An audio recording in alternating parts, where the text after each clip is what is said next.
I have about 5 questions that I normally lead in with, and a lot of these conversations take 2 hours, and each one's different.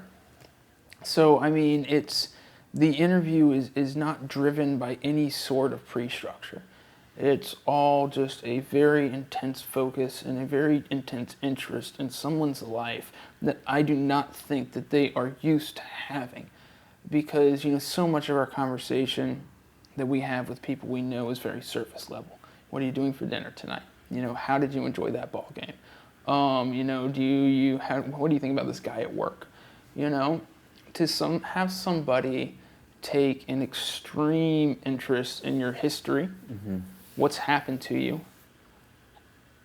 What did that make you feel?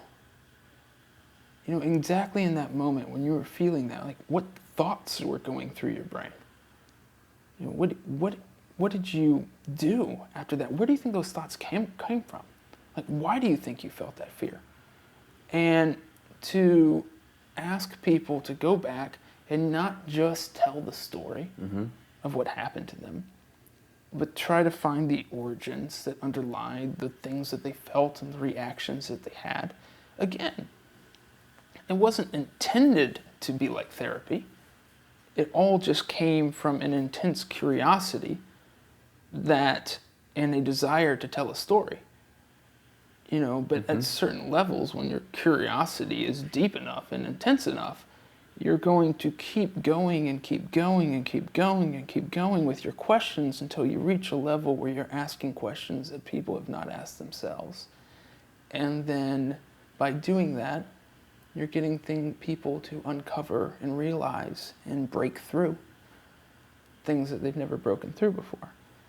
And, I always say, and it is like therapy, the best Humans of New York interviews, the ones that are most transformative for my audience, or people who pay attention. Yeah, no, I think it's fair.